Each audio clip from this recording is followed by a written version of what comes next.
हमें कुछ भी मांगने से नहीं मिला।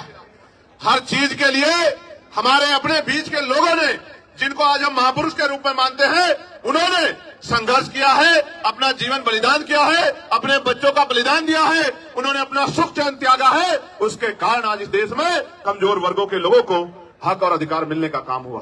प्यारे साथियों, मैं आज उदाहरण देके बताऊंगा। जो भी डिबेट करना चाहता है, मैं चैलेंज करके कहता हूं, जिस भी पार्टी के राष्ट्रीय अध्यक्ष में हिम्मत हो, वो आजाद समाज पार्टी के राष्ट्रीय अध्यक्ष से डिबेट करे। डिबेट करे।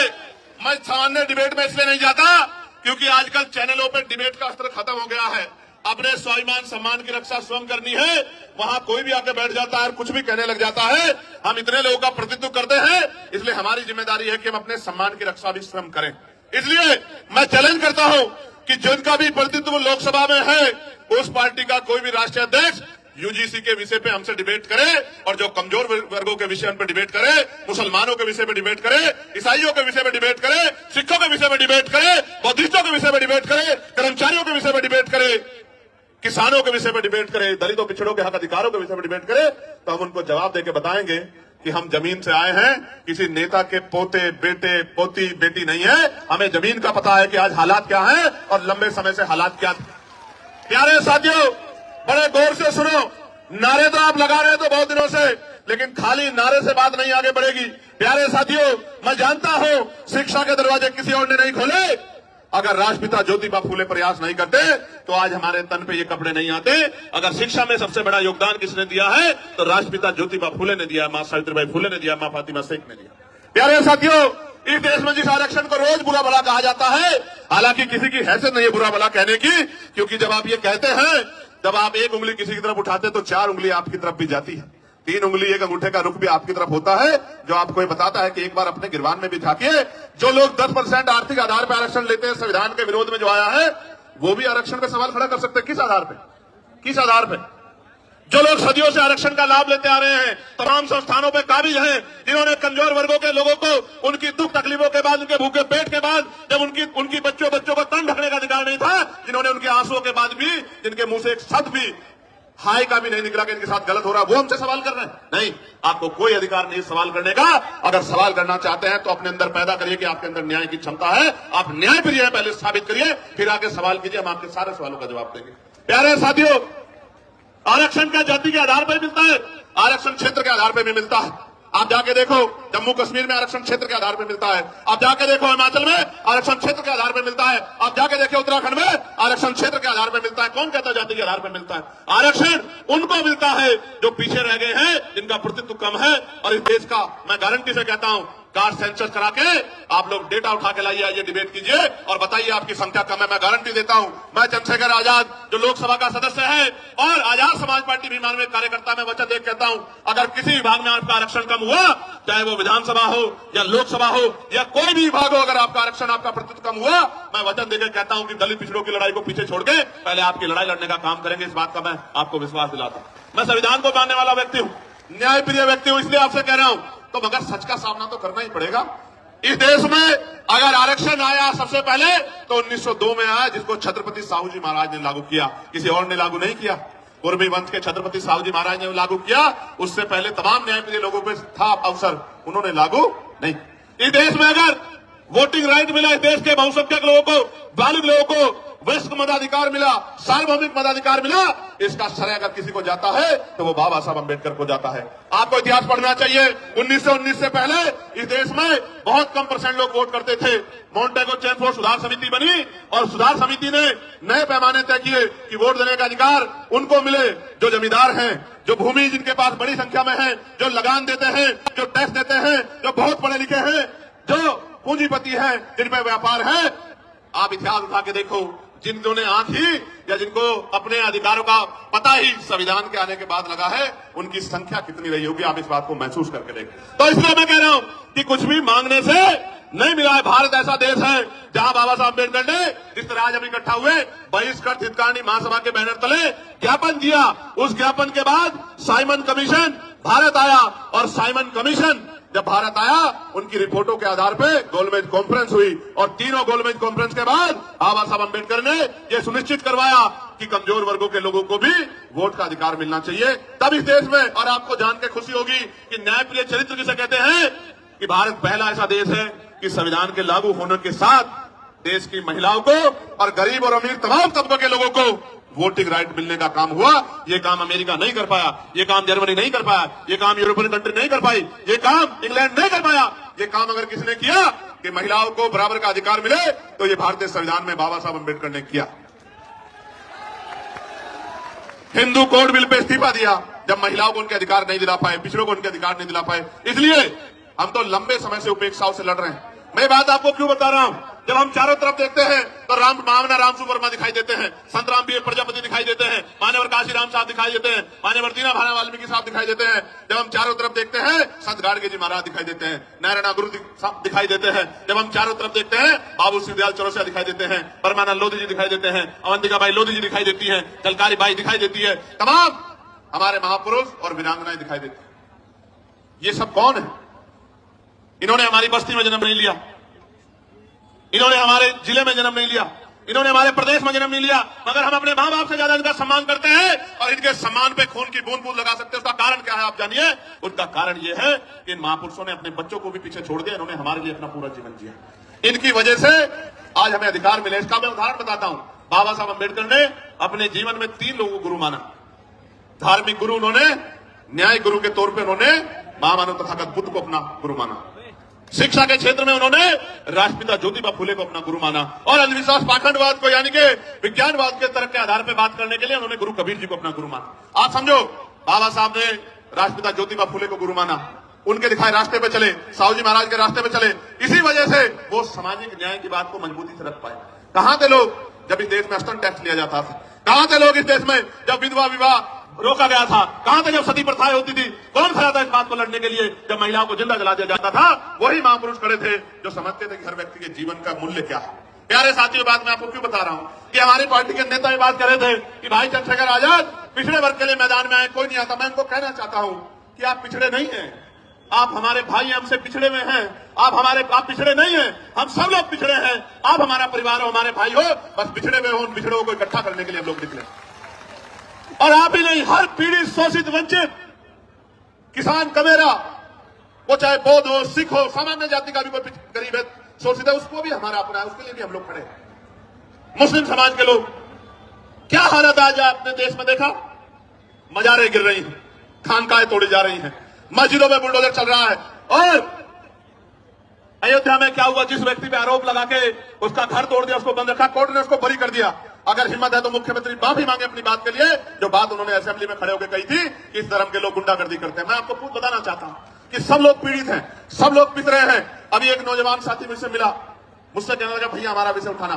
मैं पूछना चाहता हूं, सरकार न्यायप्रिय है तो आप मुझे बताओ, 2025 जुलाई में सरकार ने जवाब दिया कि सेंट्रल यूनिवर्सिटियों में पिछड़े वर्ग के professor, assistant professor, associate professor की 80% रिक्तियां है। कितने परसेंट?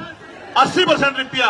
आदिवासी समाज की 83% रिक्तियां और शेड्यूल कास्ट की, अनुसूचित जाति की 65% रिक्तियां। मैं पूछना चाहता हूं, कोई भी डिपार्टमेंट तभी तो चलेगा जब उसको चलाने वाले लोग होंगे।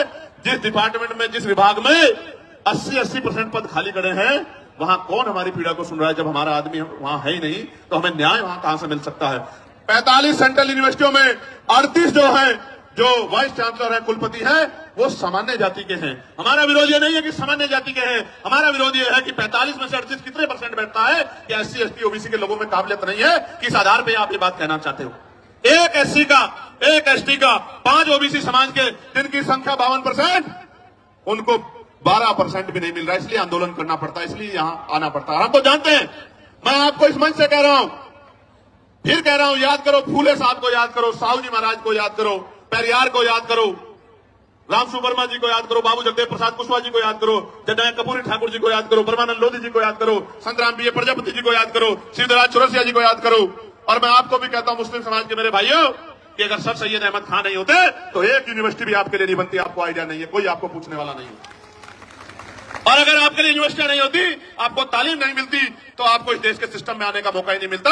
जब आप डॉक्टर इंजीनियर IAS IPS वकील जज नहीं बन पाते, तो आपकी कलम में ताकत नहीं होती, आप कहां से किसी का भला कर पाते? आप तो अपना भला भी नहीं कर पाते। आपने देखा उनके बाद 2 लोगों ने यूनिवर्सिटी बनाने का काम किया, दोनों के परिवारों का क्या हाल है। आजम भाई के परिवार का क्या हाल है आप देखो, और इकबाल भाई के परिवार का क्या हाल है सहारनपुर में आपने देखा।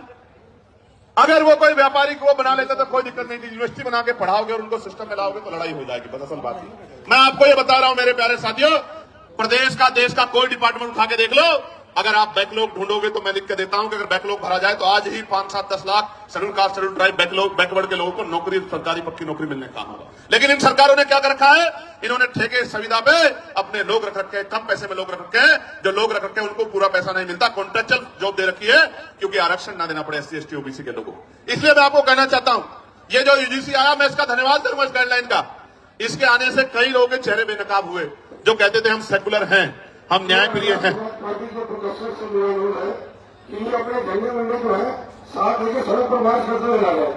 ये जो सम्मानित व्यक्ति बोल रहे हैं, मैं इनसे आग्रह करूंगा, जो एडमिनिस्ट्रेशन के लोग यहाँ हैं, मैं उनसे आग्रह करूंगा कि हमारे जो सीनियर लोग हैं एक बार उनसे बात कर लें, ये बीच में ना अपनी बात को रखे और ये भाषा शैली सुधारे। झंडे वंडे नहीं होते हैं, ये झंडा हमारा सम्मान है।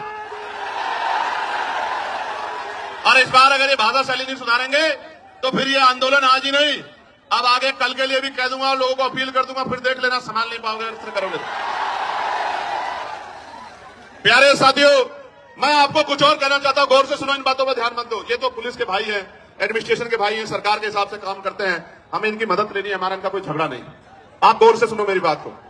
कई लोगों के चेहरे बेनकाब हुए, कई पार्टियों के चेहरे बेनकाब हुए, कई नेताओं के चेहरे बेनकाब हुए, कई सामाजिक संगठनों के चेहरे बेनकाब हुए, और सबसे ज्यादा बेनकाब अगर कोई नारा हुआ है तो वो नारा है जो नारा लग रहा था कि जात पात की करो विदाई, हिंदू हिंदू भाई भाई। वो नारा भी बेनकाब हो गया, वो नारा झूठा था।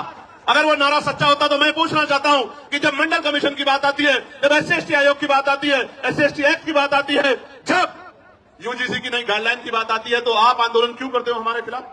क्यों हमारे खिलाफ आंदोलन करते हो? क्यों आप हमारे खिलाफ आंदोलन करके सड़कें जाम करने का काम करते हो? क्यों आप आंदोलन करके, जो कहते थे कि प्रधानमंत्री हिंदू हृदय सम्राट है, उन्हीं प्रधानमंत्री को बताओ कहा गया, नहीं कहा गया, कैसे कैसे शब्दों से नवाजा गया। तो जिस प्रधानमंत्री के राज में आपको EWS मिला, उन्हीं प्रधानमंत्री को जब एक आपको काल्पनिक ऐसा लगा कि भाई हमारे बच्चों के ऊपर जो है जांच बैठ सकती है, उनपे जो है उनपे मुकदमा दर्ज हो सकता है, सिर्फ काल्पनिक, कोई मामला सामने नहीं आया। हम पे तो उदाहरण है, मैं बताऊंगा पूरी बात में, हम पे उदाहरण है, कोई मामला सामने नहीं आया तो आप आंदोलन करने चला है। क्योंकि जब भी मंडल कमीशन कहां से हिंदुओं के खिलाफ था, मुझे बताओ। अगर मेरे भाइयों को कुछ मिल रहा है और मैं विरोध कर रहा हूं तो मैं कहां से उनका भाई हुआ, आप मुझे बताओ। देखो, बहुत कुछ बेनकाब हुआ। बेनकाब ये हुआ है कि जाति सत्य है, जाति सत्य है, और जाति को ठुकराया नहीं जा सकता। जिसको हिंदू हृदय सम्राट कहते थे, उसी को जाति के आधार पर गाली देने का काम करते। इसका मतलब जब तक वो व्यक्ति आपका काम करेगा तब तक आप उसको पलकों बिठा के रखोगे, और जैसे ही वो कोई और इनका रोल भी नहीं UGC में, तो आप उनको गाली देने लग जाओगे। ये है जाति का सत्य। मैं और बताता हूं, हाथ कंगन को आरसी किया और पढ़े लिखे को फारसी किया। कल ही एक मामला हुआ एक बैंक में, 2 बेटियां थी, वो एक बेटी कहती है कि मैं ठाकुर, और दूसरी बेटी वो ब्राह्मण समाज की है। मैं तो तमाम महिलाओं का सम्मान करता हूं, लेकिन आप देखो कि उन्होंने क्यों नहीं कहा कि मैं हिंदू हूं, और दूसरी बेटी ने क्यों नहीं कहा मैं हिंदू। एक ने कहा मैं ठाकुर, दूसरे ने कहा मैं ब्राह्मण हूं, और दोनों अपने अपने समाज से समर्थन मांग रही हैं, और दोनों के विरोध में एक दूसरे के समाज के लोग गाली बकने का काम कर रहे हैं। इसलिए मैं आपको बता रहा हूं कि वर्ग की बात ही नहीं है, ये बात जातियों तक जाती है जब आपके अधिकारों पे हमला होता है। और सबसे बड़ी बात देखो, जिनके बच्चों को जो बच्चे मर रहे हैं जिनके, क्योंकि 118% की वृद्धि हुई अपराध में, ये मैं नहीं कह रहा हूं, ये सरकार के आंकड़े कह रहे हैं, एजेंसियों के आंकड़े कह रहे हैं, 118% की वृद्धि हुई। और कानून की ये गाइडलाइन कैसे बनी? सुप्रीम कोर्ट ने ऑर्डर किया कि गाइडलाइन बनाओ UGC को। UGC ने गाइडलाइन बनाई, हमने नहीं बनाई। और उस गाइडलाइन में जैसे ही पिछड़े वर्ग के लोगों को जोड़ा, क्योंकि गाइडलाइन तो 2012 में बनी थी, 2012 में बनी थी, लेकिन जैसे ही पिछड़े वर्ग के लोगों को जोड़ा, तत्काल विरोध शुरू हो गया। मैं आपको बताना चाहता हूं कि इस नारे के पीछे अगर कुछ है तो वो पिछड़े वर्ग के लोगों का विरोध है। इस बात को मेरी आप याद रखना। ये सरकारें, इनकी सोच पिछड़ा वर्ग विरोधी है, और हम इस बात को इसलिए लड़ रहे हैं क्योंकि हम जानते हैं कि राष्ट्रपिता ज्योतिबा फुले हमारे लिए लड़ रहे थे, छत्रपति साहू जी महाराज हमारे लिए लड़ रहे थे, ईवी पेरियार रामानायकर स्वामी प्यारेलाल यादव हमारे लिए लड़ रहे थे, मामला राम सुवर्मा चौधरी महाराज सिंह भारती सर छोटूराम चौधरी चरण सिंह हमारे लिए लड़ रहे थे। इसलिए आज हम यहाँ सीना तान के खड़े हैं कि हम अपने भाइयों को अकेला नहीं महसूस होने देंगे, उनके साथ। प्यारे साथियों, यूजीसी की बात हुई है, मैं पूछना चाहता हूं कोई ऐसा प्रोटेस्ट बताओ जो यूजीसी के विरोध में हुआ हो और पुलिस ने उन पर लाठी चलाई हो। कोई एक विरोध आप मुझे बताओ पूरे देश के अंदर, या उनको पकड़ के खींचा हो, या उनके कार्यक्रम में इस तरह से माइक उठा के बीच बीच में कहा हो कि भाई आपके लोग कम है, आपके लोग ज्यादा, कभी हुआ क्या? लेकिन जैसे आप लोग आंदोलन करने आए, कहां बीएचयू में, कहां गोरखपुर यूनिवर्सिटी में, कहां लखनऊ यूनिवर्सिटी में, कहां जेएनयू में, कहां डीयू में, आपको पीट भी रहे हैं और पीट के उठा के बंद भी कर रहे हैं। क्योंकि जो समाज प्रभावी होता है, जिनके पास मीडिया होता है, जिनके अधिकारी होते हैं, जिनकी एजेंसियां होती हैं, जिनके पास वॉइस होती है, उनकी छोटी से छोटी बात भी लाखों मील तक दूर जाती है, और जिनकी आवाज नहीं होती उनको हत्या करके लटका दिया जाता है। तो चारों तरफ सुनसान, चारों तरफ इस तरह का चुप्पी होती है कि जैसे कुछ हुआ ही नहीं। इस देश में क्या नहीं सामने, क्या नहीं सहा इस देश में। हमने लक्ष्मणपुर बातें कांड सुना, जहां हमारी माओ के पेट चिर के और जो बच्चे थे पेट में उनको निकाल के तलवार की नोक पे खड़ा कर दिया। क्या नहीं देखा हमने देश में? इस देश के दलितों, पिछड़ों, मुसलमानों, आदिवासियों ने क्या नहीं सहा? कितने दंगे, कितने जुल्म, कितनी लाशें हमारी जो है, क्या क्या क्या बयान करूं मैं, क्या क्या नहीं सहा इस देश में? कितने दंगे, कितनी एनसीआरबी का डेटा क्या कहता है, कितनी बच्चों की इज्जत लुटती है। मैं कहता हूं सार्वजनिक करो, रिकॉर्ड उठा के बताओ कि जिन बच्चों की 1 लाखों की संख्या में इज्जत लुटती है, किस समाज की, किस समाज की? बताओ इस समाज को। क्योंकि ये समाज सोया हुआ है, इनको नहीं पता कि रोज इनकी बच्चियों को, बेटियों को कहीं ना कहीं प्रदेश में, देश में जुल्म जाति का शिकार होना पड़ रहा है, और जब न्याय मांगने जाते हैं तो लाठियों से स्वागत होता है, अपमानित गालियां दी जाती है। इसलिए मैं कह रहा हूं कि ये नारा तार्किक नहीं है, जो नारा लगा के आपको लंबे समय से बेवकूफ बनाया जा रहा है। ये नारा तार्किक होता तो मैं गारंटी देता हूं कि यूजीसी गाइडलाइन के खिलाफ कोई आदमी सड़क पे नहीं आता। वो कहता कि यूजीसी गाइडलाइन, अच्छा डर कौन, डरेगा कौन? कानून कितने हैं देश में? 302 है, 304 है, 308 है, 307 है, कितने कानून है? इतने कानून बने हुए हैं, हर कानून का दुरुपयोग हो सकता है। कोई दुरुपयोग का एक तो मामला आता। 2012 से SC ST के उसमें गाइडलाइन बनी हुई है, आप पे 10 मामले हैं जो आपके खिलाफ फर्जी दर्ज हो गए हो, कुछ तो होगा आपके पास जिसके आधार पे आप कह रहे हो, लेकिन कोई तथ्य नहीं है। एक ही तथ्य है कि हमें अपराधी मान ले। हम कहां अपराधी मान रहे हैं भाई? हम कौन है अपराधी मानने वाले? कन्वेंशन रेट कहता है कोर्टों का। हम तो किसी को सवाल नहीं करते कि जब हाई जुडिशरी में, हाई कोर्ट में और सुप्रीम कोर्ट में हमारा रिप्रेजेंटेशन नहीं होता, हम तो तब भी सवाल नहीं करते। हम जैसा गुंगा बहरा कौन लोग होगा? बताओ कौन होगा? कौन होगा? हमसे ज्यादा सीधा सच्चा व्यक्ति तो इस देश में कोई भी नहीं होगा, जो जुल्म भी सहता है और चुप भी रहता है। जानवर भी अपने हक के लिए लड़ते हैं, हम लोग तो अपने हक के लिए भी लड़ पाते हैं। हमसे ज्यादा सीधा भोला कौन होगा? और इसी भोलेपन का फायदा लंबे समय से उठाया जा रहा है। प्यारे साथियों, इसका एक उदाहरण बताता हूं कि क्यों लड़ना पड़ता है। मध्य प्रदेश में 90 के बाद, जब मंडल कमीशन के बाद आरक्षण लागू हो गया पिछड़े वर्ग के लोगों को, तो आज भी वो भैया खड़ा है। 13% आरक्षण वहां जो संवैधानिक 27% मिला है, उसमें से भी 13% मिलता है। वो रोज आंदोलन करते हैं। यही सुप्रीम कोर्ट उस मामले को, फाइल को नीचे दबा के रखता है। क्यों नहीं सुनता? जब आपने एक दिन पहले PIL दाखिल हुई और अगले दिन सुनवाई कर ली, तो हमें पीड़ा होती है कि जब 69,000 शिक्षक भर्ती का मामला उत्तर प्रदेश का सालों भर पड़ा रहता है कोर्ट में, जब 27% रिजर्वेशन का मामला सालों पड़ा रहता है और आप कभी सुनवाई नहीं करते हो। मेरे आज भी याद है जब डिमोशन हुए थे उत्तर प्रदेश में, एक पूर्व की सरकार थी, जब उनके निगरानी में डिमोशन हुए थे, इसी सुप्रीम कोर्ट ने कहा था कि पहले डिमोशन कराओ, उसके बाद हम सुनेंगे। मैं पूछना चाहता हूं, जब हमारे हकों की बात आती है तो क्यों चुप्पी थाम लेते हो आप? हम तो मिल लगा के बैठे हो कि आप न्याय के देवता हो, आप न्याय की मूर्ति हो, आप न्याय करोगे। क्या ऐसा गाइडलाइन में जिसमें गाइडलाइन ना पड़ी, आप मुझे बताओ। क्या उसमें आर्थिक रूप से कमजोर वर्गों को उद्देशिका में नहीं जोड़ा गया? आर्थिक रूप से कमजोर हुई डब्ल्यूएस में सारे सामान्य जाति के बच्चे, तो कैसे सामान्य जाति के खिलाफ हो गया? इसमें महिलाओं को जोड़ा गया है, इसमें दिव्यांगजनों को जोड़ा गया है, कैसे किसी के खिलाफ हो गया? और कहा गया कि भाई इसमें नोटिफिकेशन में ये नहीं रखा कि सामान्य जाति के प्रतिनिधि होंगे। मैं कहता हूं 38 जब कुलपति सामान्य जाति के हैं तो आपका रिप्रेजेंटेशन कौन कर देगा? जब इतना बैकलॉग है ओबीसी SC ST का, तो आप हमें तो गारंटी देता हूं, जो समता समिति बनेगी बनवा लो। ओबीसी के ST के प्रोफेसर नहीं मिलेंगे आपको, असिस्टेंट प्रोफेसर, सीनियर प्रोफेसर मिलेंगे नहीं। आप मेरा चैलेंज आप चेक करवा लो। तो इसलिए मैं कह रहा हूं, प्यारे साथियों, मंडल कमीशन आया था, मंडल कमीशन 2 सिफारिशें लागू हुई, अभी बाकी सिफारिशें चूकित हुए। कभी कोर्ट को नहीं लगता कि ये सिफारिशें लागू होनी चाहिए, कभी नहीं लगता, कभी नहीं लगता। और निजी क्षेत्रों में हम लोग पार्लियामेंट में बिल लेके आए प्राइवेट मेंबर बिल की निजी क्षेत्रों में एससी एसटी ओबीसी के लोगों को आरक्षण मिलना चाहिए। क्यों मिलना चाहिए भी सुनो। निजी क्षेत्र बनता कैसे है? निजी क्षेत्र इस तरह बनता है कि सरकार जमीन देती है, 1 रुपए लीज पे हजारों बीघा जमीन, फिर उसको लोन देती है, फिर टैक्स में छूट करती है। इस तरह की छूट वो किसानों को, मजदूरों को, गरीबों को, अल्पसंख्यकों को, मुसलमानों को, आदिवासियों को नहीं देती। इतने सब प्रावधानों के बाद तब जाके वो प्राइवेट सेक्टर बनता है।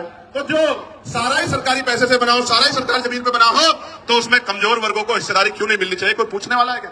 इसलिए हमने कहा कि निजी क्षेत्रों में भी आरक्षण की व्यवस्था होनी चाहिए। और आज इसकी देश की सच्चाई यह है, आपको जानना चाहिए देश की सच्चाई यह है कि कितने ही जो शहर हैं जिनको कहा जाता है स्मार्ट सिटी, उनमें सफाई कर्मचारी सीवर में उतरते हैं, सीवर में मर जाते हैं। 7,000, 8,000, 9,000, 11,000 पे, 13,000 पे मजबूर है काम करने के लिए। मैं आपको जिम्मेदारी के तौर पे कहना चाहता हूं, जानबूझ के जाति के आधार पर काम दिया गया है और जाति के आधार पर इसके वेतन का निर्धारण किया गया है।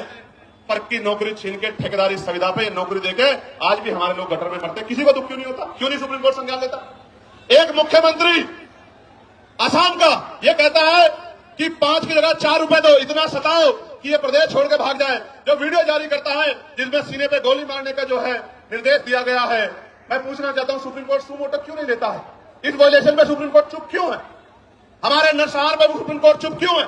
इसलिए तकलीफ होती है कि जिस न्याय के मंदिर से हमें उम्मीद है वो न्याय का मंदिर हमारी तरफ नहीं देख रहा। इसलिए प्रोटेस्ट करना पड़ता है कि उस न्याय के मंदिर तक हमारी भी तकलीफ जाए, हमारी भी पीड़ा जाए। हम भी इस देश के लोग हैं, हम भी देश में टैक्स देते हैं, हम भी देश को सींचते हैं, हम भी देश की बिल्डिंगें बनाते हैं, हम बड़े बड़े शहरों की बिल्डिंगें बनाते हैं, उसमें हमारा पसीना लगता है।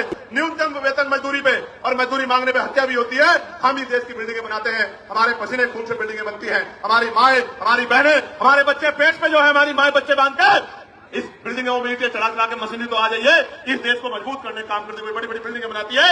इन बिल्डिंगों में हम पे रहने के लिए स्थान नहीं होता है। ये सब हमारे सामने। सरकार कहती है हम प्रधानमंत्री आवास योजना चला रहे हैं, लेकिन आप देखो हल्द्वानी में कैसे बसे बसाए लोगों को उजाड़ने का काम किया जा रहा है। इसलिए दर्द होता है कि चारों तरफ हमें कोई सुनने वाला नहीं। प्यारे साथियों, मैं कर्मचारियों की पीड़ा को समझता हूं, ठेकेदारी सुविधा पे जिस तरह उनको लूटा जा रहा है, मैं इस बात को समझता हूं। मैंने कहा कि जो भूमिहीन कमजोर हैं, जिनको पट्टे दिए गए थे दलित पिछड़े वर्ग के लोगों को, वो सारे पट्टे छीनने का काम सरकारें कर रही है, गुंडागर्दी कर रही है, भूमाफिया कर रही है।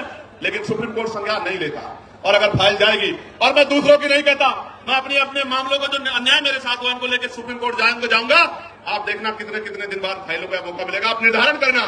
मैं कहा ना प्रत्यक्ष प्रमाण की जरूरत नहीं है, मैं भी जाऊंगा सुप्रीम कोर्ट बहुत जल्दी, अगले 10 दिन के अंदर। मैं देखूंगा कि हम कमजोरों की पीड़ा को भी इस तरह सुना जाता है क्या? जब सरकार हम पे जुल्म करती है, जब सरकार हम पे अन्याय करती है, निर्दोष होते हुए जेल भेजने का काम करती है, हम पे रासुकाएं लगाती है, हमारे बच्चों को पीटने का काम करती है, हमारी हड्डियां तोड़ने का काम करती है, हमें करंट लगाने का काम करती है, तो ये सुप्रीम कोर्ट हमारी पीड़ा को भी सुनता नहीं सुनता। मैं जाऊंगा।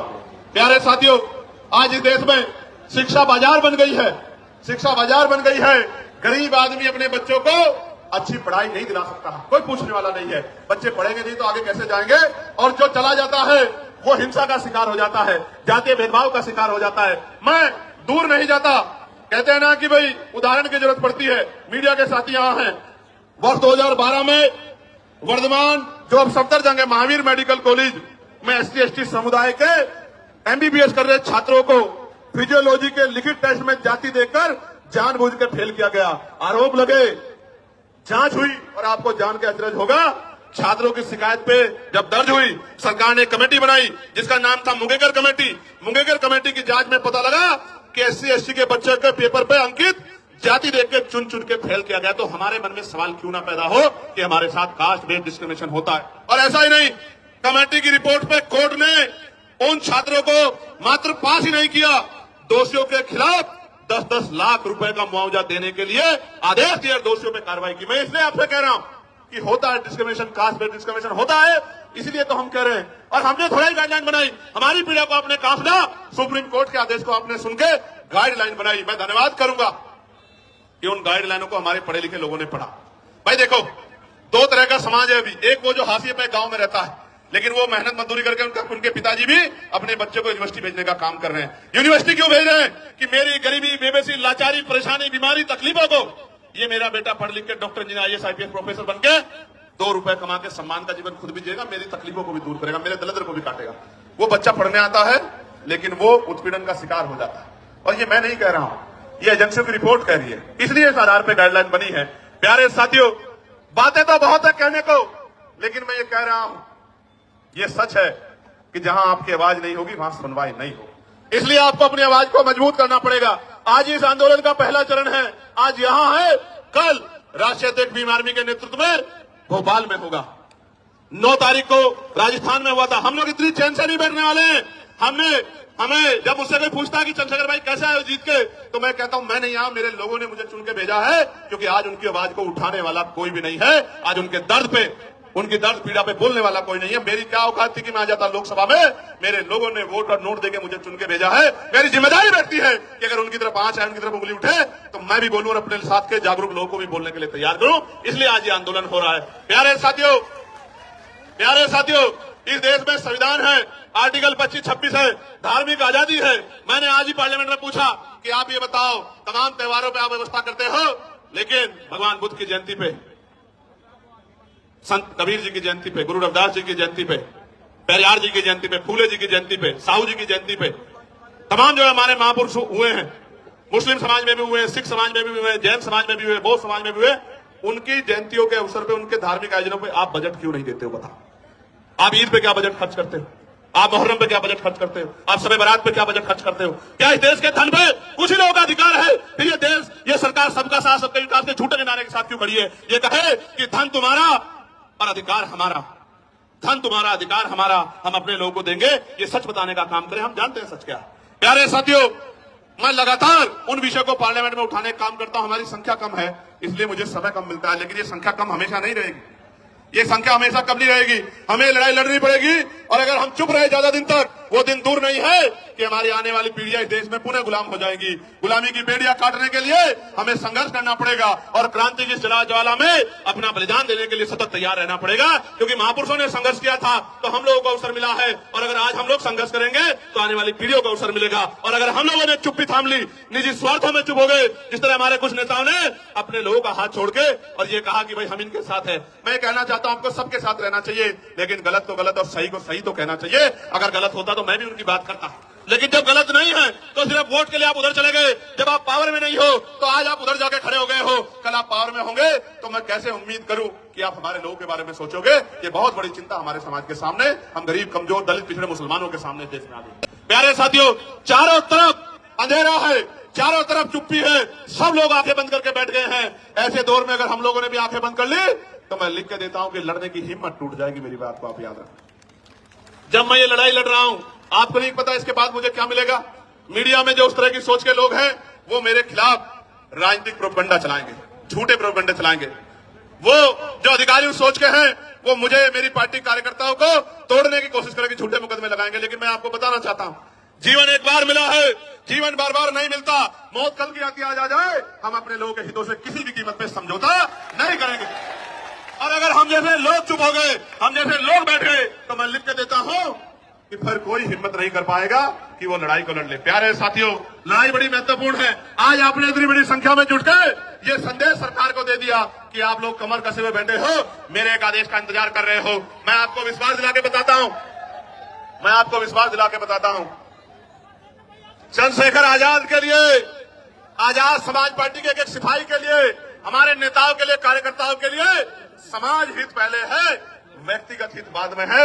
हम मिट तो सकते हैं, लेकिन समाज के हितों से समझौता करके झुक नहीं सकते। मेरी बात को आप याद रखें। मैं अकेला व्यक्ति था, भंते जी यहां बैठे हैं, मैं अकेला व्यक्ति था जिसने बीटी एक्ट के खिलाफ आवाज उठाई कि बीटी एक्ट 1949 खत्म किया जाए, क्योंकि उसमें बौद्धिक समाज के लोगों के साथ अन्याय होगा।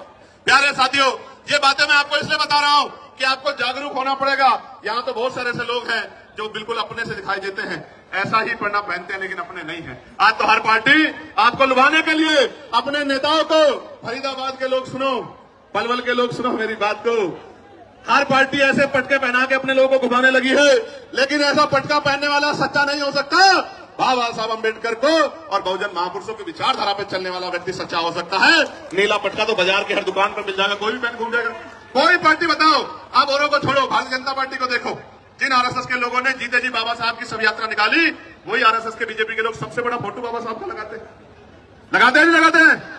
तो अगर बाबा साहब की फोटो लगाने वाला सच्चा है, नीला पटका पहनने वाला, मात्र नीला पटका पहनने वाला सच्चा, तो हर वो व्यक्ति सच्चा है जो वोट के लिए आपको जय भीम कर रहा है या नमस्कार कर रहा है। मैं आपको कहना चाहता हूं मेरे लोगों, ये वोट का अधिकार नहीं होता, ये वोट का अधिकार नहीं होता तो ये अमीर लोग आपकी बस्तियों में नहीं आते मेरे लोगों। ये वोट का अधिकार नहीं होता तो ये अमीर लोग आपकी गलियों में नहीं आते, आपके घरों में नहीं जाते। और आप देखो किस तरह की व्यवस्था है कि आज भी अगर भेदभाव नहीं है तो बहुत सारे नेता जाके कमजोर वर्गों के घरों में खाना खाने का नाटक क्यों करते हैं भाई? खाना खाने का नाटक क्यों करते हैं? इसलिए करते हैं कि वो एहसास कराना चाहते हैं कि हम बदल रहे हैं। आप बदलते तो हमारे खिलाफ विरोध क्यों करते?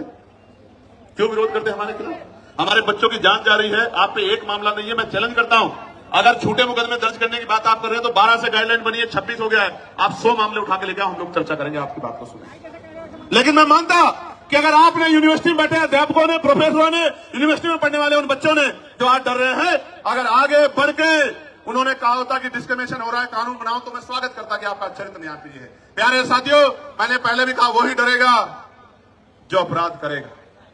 जो अपराध नहीं करेगा वो क्यों डरेगा? मैंने कहा कि जो अपराध नहीं करना चाहते वो बच्चे पढ़ रहे हैं, क्योंकि इस देश के मीडिया के चैनलों में हमने सुना जब किसान आया था तो किसान नहीं आया था, खालिस्तानी आए थे। खालिस्तानी। जब एनआरसी का आंदोलन चल रहा था तो मुसलमान नहीं लड़ रहा था, जैन सिंह बोध नहीं लड़ रहा था, पता नहीं क्या क्या नाम दिए गए थे। जब अपने हकों के लिए दलित पिछड़े आते हैं, आदिवासी आते तो नक्सली कहा जाता है। इसलिए मैं इस टीवी को सुनकर ही समझ आता है कि जो अभी कुछ दिन पहले आंदोलन कर रहे थे वो आंदोलनकारी नहीं थे, वो आंदोलनकारी नहीं थे, क्योंकि जिनको पढ़ना है वो तो पढ़ रहे हैं। मैंने तो अपने बच्चों से कहा कि आप मत जाओ कहीं भी, आजाद समाज पार्टी है, भीम आर्मी है, हमारा लीगल सेल है, आर्य जी है, रजनीश जी है, हम लोग लड़ेंगे ना भाई। जिनको हम लोग वोट देते हैं उनकी क्या जिम्मेदारी है कि वोट लेके हमसे मुंह फेर लें? फिर हमारे लिए लड़ने की जिम्मेदारी किसकी है? आंदोलन करने की जिम्मेदारी किसकी है? सरकार से सवाल पूछने की जिम्मेदारी किसकी है? विरोध प्रदर्शन करने की जिम्मेदारी किसकी है? और अगर ये काम नहीं कर रहे हैं तो वो हमारे नेता नहीं हो सकते हैं। अगर अपने हमारे बच्चों को लड़ने के लिए आना पड़ा तो हमारे नेताओं को शर्म आनी चाहिए। तो इसलिए मैं उन बच्चों को विश्वास दिलाने के लिए, जो पढ़ रहे हैं जेएनयू में, डीयू में, जो पढ़ रहे हैं पटना यूनिवर्सिटी में, जो पढ़ रहे हैं लखनऊ यूनिवर्सिटी में, प्रयागराज यूनिवर्सिटी में, बीएच यूनिवर्सिटी में, उत्तराखंड, उन सब बच्चों को बताने के लिए आया हूं कि हमारे लिए राजनीति बाद में, समाज हित पहले, अपने बच्चों का भविष्य पहले। हम अपने बच्चों को विश्वविद्यालय में बढ़ने नहीं देंगे, इसलिए हम लोग आज मैदान में जंतर मंतर पे खड़े। प्यारे साथियों, मुझे साथियों ने आते बताया कि कुछ लोग उल्टे सीधे सवाल पूछ रहे हैं। मैं आपको कहना चाहता हूं, इन उल्टे सीधे सवालों से देखो, अपने ही 4 आदमी वो लेके आएंगे और अपना एक कैमरा और वो लेके आएंगे और उनके आगे कर देंगे और उनसे उल्टे सीधे सवाल पूछेंगे, वो उल्टे सीधे जवाब देंगे। इन बातों से अब हम लोग समाज, सोशल मीडिया समझदार हो गए। अब ये बातें चलने वाली नहीं, अब ये बातें किसी मोर्चे पे चलने वाली नहीं है। मैं ताजा उदाहरण बताता हूं आपको, मैं कहना नहीं चाहता था मगर बताता हूं, पता लगना चाहिए आप लोगों को। मैं पिछले 20-25 दिन से सहारनपुर नहीं गया क्योंकि लगातार मैं अपने लोकसभा क्षेत्र के मुद्दों को उठाने के लिए पार्लियामेंट में कोशिश कर रहा हूं। और इस बीच में हमने रैलियां की, आगरा की रैली की, फिर हमने कन्नौज की रैली की, फिर हमने 8 तारीख को संत कबीरनगर की रैली की। तो एक घटना मेरे जिले में घटी जहां शोभा यात्रा निकालने के लिए परमिशन को लेकर विवाद हुआ। अब उन बच्चों से कहलवाया गया कि भाई चंद्रशेखर भाई ने मदद नहीं की। पहली बात तो बच्चे मुझे कभी मिले ही नहीं ना। मैं छुटमलपुर जाता हूं, मैं जहां से जाता हूं तो अपनी जिम्मेदारी अदा करने के लिए नगीना जाता हूं, नगीना से निकलता हूं तो देश भर में जाता हूं। मैं कभी आराम करने छुटमलपुर जाता नहीं तो बच्चे मुझसे कभी मिले नहीं। मुझे कुछ बताते तो मैं उनके लिए लड़ता, हल करने के लिए कोशिश करता। हालांकि कोई ऐसा थोड़ा जो मेरी बात टाल दे वहां, आप समझ रहे हो भाई। राजनीतिक रूप से भले ही मैं वहां बहुत मजबूत नहीं, लेकिन सामाजिक रूप से इतना मजबूत हूं, मैंने इतना काम किया, किसी को भी कह दूंगा वो अपनी नाक नीचे करके मेरी बात को मान लेगा, इतना दम मैं रखता हूं। लेकिन काम की बात जानो, वो बच्चे मेरे पास आए नहीं, मैं घर गया नहीं, लेकिन चलाया गया कि देखो चंद्रशेखर भाई ने मदद नहीं की। भाई आप मुझे बताओ, मेरे पास कोई मामला नहीं आएगा, मैं कैसे मदद कर दूंगा? आप बताओ। लेकिन चला गया कि भाई चंद्रशेखर मदद नहीं कर रहे हैं, चंद्रशेखर तो भाई मुस्लिम भाइयों का मामला इसलिए मदद नहीं कर रहे हैं। मैं पूछना चाहता हूं, ये मुस्लिम कोई अलग थोड़े, ये भी तो हमारे ही हैं। इनको मैं अगर किसी बात को अपने 20 नेताओं को भेज देता तो सब लोग फूल करके स्वागत कर देगा, लेकिन मुझे पता ही लगा तो मैं क्या कर दूंगा? जब पता लगा तो मैंने खबर की तो उन्होंने नहीं कहा कि हम निकलवा देंगे भाई साहब। लेकिन आपको पता क्या हुआ? पुलिस ने कह दिया कि हम परमिशन नहीं देंगे। मैंने डीआईजी से बात की, मैंने कमिश्नर से बात की, मैंने एसएसपी से बात की, मैंने डीएम से बात की कि निकलवाओ उनकी शोभा यात्रा, क्यों रोक रहे हो? तो बोले साहब हम नहीं देंगे परमिशन। तो ये देखो, सरकार झगड़ा कराना चाहती है हमारे लोगों को, आपको समझना पड़ेगा। और मैं समझता हूं कि मेरी लड़ाई शोभा यात्रा तक सीमित नहीं है। मेरी लड़ाई तब तक जारी रहेगी जब तक आपको स्वाभिमान सम्मान का जीवन नहीं मिलता। मेरी लड़ाई तब तक जारी रहेगी जब आपको हक अधिकार नहीं मिलते। मेरी लड़ाई तब तक जारी रहेगी जब तक आपकी जेब में पैसा नहीं आता, मेरी तब तक जारी रहेगी जब तक आपके भी टूटे फूटे मकान ऐसे नहीं बनते जैसे दूसरे लोगों के हैं, मेरी लड़ाई तब तक जारी रहेगी। इसलिए मैं तो इस देश में हक अधिकार की लड़ाई लड़ रहा हूं। जो लोग मेरा मुकाबला नहीं कर सकते, आजाद समाज पार्टी भीम आर्मी के नेताओं का मुकाबला नहीं कर सकते, वो जानबूझ के इस तरह के षड्यंत्र करके तमाम तरह की चीजों के प्रयास करते हैं। मैं उनको कहना चाहता हूं, खूब प्रयास करो, समय बदल गया है। उत्तर प्रदेश में आने वाला समय आजाद समाज पार्टी काशीराम का है, मेरी बात को आप याद रखें। और सिर्फ उत्तर प्रदेश में नहीं है, सिर्फ उत्तर प्रदेश में नहीं है, हरियाणा में, मध्य प्रदेश में, राजस्थान में, उत्तराखंड में, मैं कहना चाहता हूं दिल्ली में, बिहार में, झारखंड में, जो उत्तर भारतीय क्षेत्र में कहना चाहता हूं डंके की चोट पे कि अगले 5 साल बाद आजाद समाज पार्टी राष्ट्रीय पार्टी होगी। मेरी बात को आप याद रखें, क्योंकि हर व्यक्ति के पास समस्या है, आजाद समाज पार्टी पे समाधान है। इसलिए सब लोग एडी चोटी का जोड़ लगा के सुबह शाम षड्यंत्र करते रहते हैं। इतना काम ही अपनी पार्टी के लिए करे तो इनकी पार्टी का भी 1-2 एमएलए जीत जाएगा। अगर इतना काम करे, अपना काम नहीं करते, बस यही काम करते, कभी हमारे नेताओं को पकड़वाते हैं, कभी अखबार में ऐसी खबरें छपवाते हैं। इनसे नहीं डरने वाले हम लोग, इन साजिशों से हम लोग निर्देश दी डरने वाले नहीं, याद रखना मेरी बात। इनसे नहीं डरने वाले हैं, इन साजिशों से डरने वाले। लेकिन वचन देके दिल्ली से कह रहा हूं आपको, हम प्रथम और अंतिम भारतीय हैं। भारत की अस्मिता पे कोई आंच आएगी, भारत की सेना के सम्मान पे कोई आंच आएगी, जो हमारा गौरव है, हमारे अर्धसैनिक बलों पे, हमारे पुलिस के भाइयों पे कोई आंच आएगी, अगर हमें खून की कमी भी हो जाएगी तो हम अपने खून का कतरा कतरा देके इस देश के गौरव की रक्षा करेंगे। मैं आपको वचन देके कह, हमारी लड़ाई किसी जाति से नहीं है, किसी धर्म से नहीं है, हमारी लड़ाई अधिकारों की है, हमारी लड़ाई सामाजिक न्याय की है, हमारी लड़ाई भाईचारा कैसे बनेगा। एक आदमी ताला लगा के बैठ गया, गरीबों को कुछ देना नहीं चाहता, ये लोधी जी खड़े हैं बुलंदशहर वाले, एक आदमी ताला लगा के बैठ गया, हापुड़ वाले भी, और वो देना नहीं चाहता, और हम लोग दरवाजा खटखटा रहे हैं कि हमारा हिस्सा में दे दो। कैसे जो है भाईचारा बन जाएगा? जब तक इस देश में धन धरती राजपाट नहीं बटेगा तब तक बात आगे नहीं बढ़ेगी। और मैं आपको कहना चाहता हूं, समय आ गया है, नौजवानों ने लड़ाई ली है। कहते हैं ना, संघर्षों के साय में घनघोर जवानी पलती है और इतिहास पर झुक जाता है जिस ओर जवानी चलती है। जिस दिन से मुजफ्फरनगर की रैली हुई, आगरा की रैली हुई, हरदोई की रैली हुई, कन्नौज का ऐतिहासिक जो है महारेला हुआ, संत कबीर नगर की रैली हुई, 25 तारीख को जौनपुर में ऐलान होगा। उसके बाद जौनपुर में, और देखना, चैलेंज करके कह रहा हूं, गौर से सुनो, जौनपुर में ऐतिहासिक रेला होगा। जौनपुर के बाद 15 तारीख को बाराबंकी में ऐतिहासिक रेला होगा। उसके बाद 29 तारीख को मार्च में लखीमपुर खीरी में महारेला होगा। मेरी बात को आप यार डंके की चोट पे कह रहा हूं। और रंजन साहब, आप भी सुनो, आपने नहीं देखा होगा कि 2 दिन पहले ग्राउंड बदल दिया जाता है, 2 दिन पहले परमिशन नहीं देते हैं। जिस तरह के गुंडा तंत्र से हम लोग लड़ रहे हैं, कोई लड़ नहीं सकता।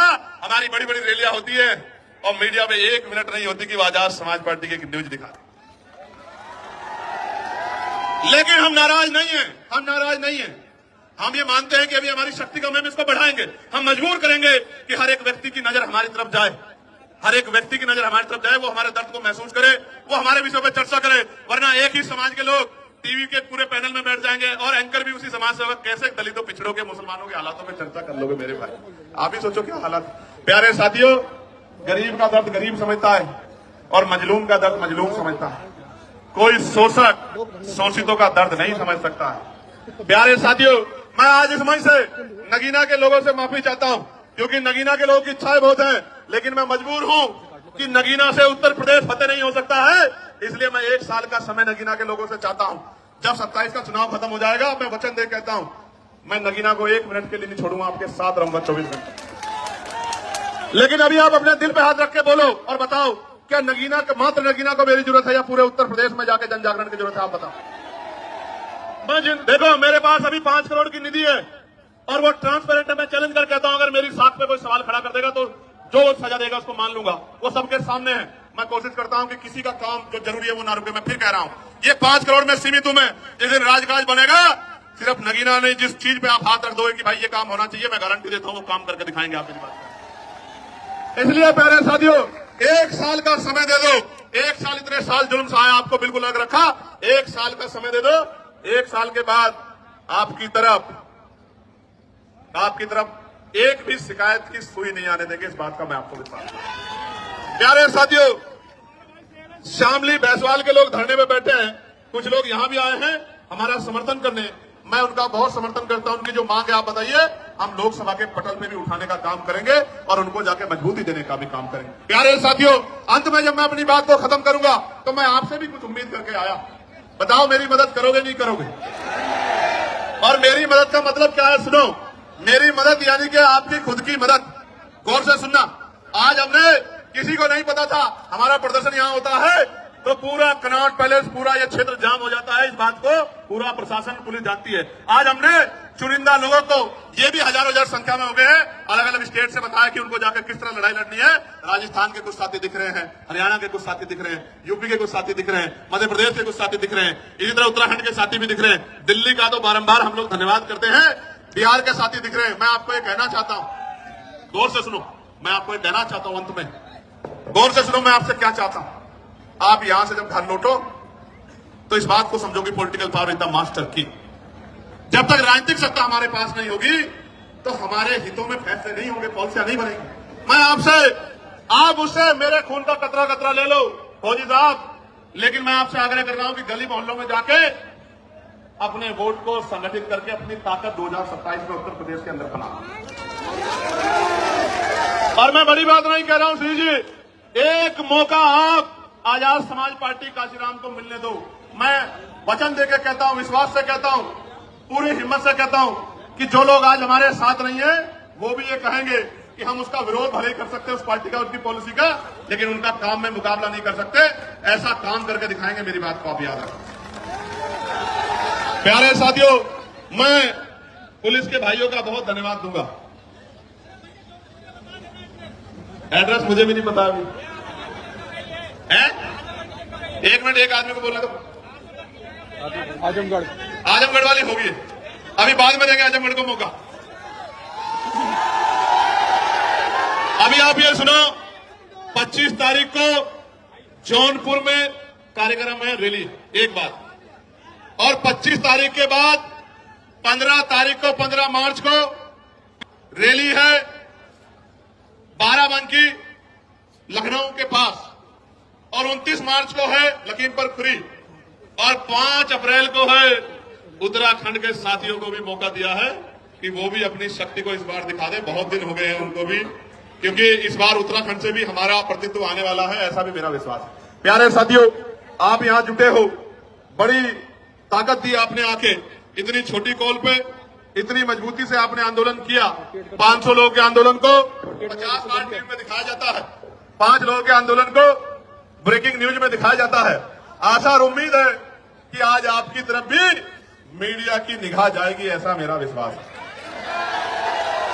भले ही वो निगेटिव वे में जाए, भले ही वो निगेटिव वे में जाए, भले ही वो ये कहे कि बहुत शोर शराबा था, नौजवान पेड़ों पे चढ़ गए थे, पुलिस बार बार रोक रही थी, इस तरह की सारी बात करें, लेकिन कभी कभी आपके खिलाफ जो साजिश होती है उससे भी लोकतंत्र में आपका प्रचार होता है, तो इसे घबराने की जरूरत नहीं। प्यारे साथियों, ऐसे मुट्ठी बंद करो मेरे साथ सब लोग, जहां तक मेरी आवाज जा रही है, मुट्ठी बंद करो। जय भीम, जय भारत, जय संविधान, जय मंडल, जय जोहर।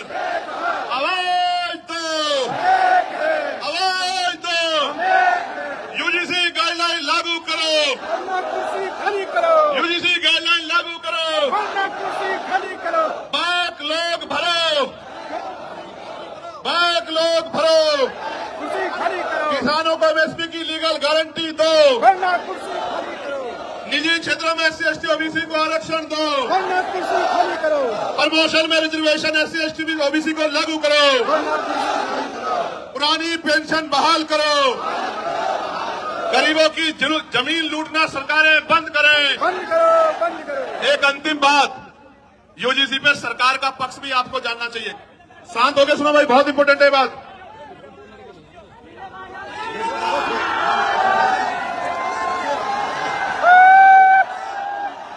एक मिनट सुनो, अभी चर्चा करेंगे, खत्म कर रहे हैं, सुनो इंपॉर्टेंट बात सुनो भाई, सुनो आगे जो है, आगे सुनो जो खड़े। देखो, जब ये यूजीसी गाइडलाइन के खिलाफ कोर्ट में गए लोग, तो सरकार की जिम्मेदारी थी कि वो पैरवी करती।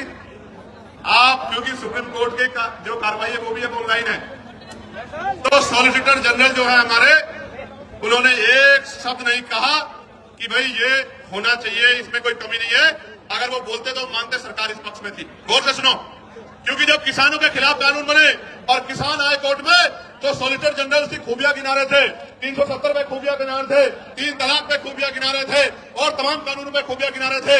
लेकिन यूजीसी की गाइडलाइन पे जब रोक लग रही थी तो जेब में हाथ डाल के खड़े थे। मुझे बड़ी तकलीफ होती है कि जिनको हम रहनुमा समझते हैं वही हमें मारने के पीछे तले।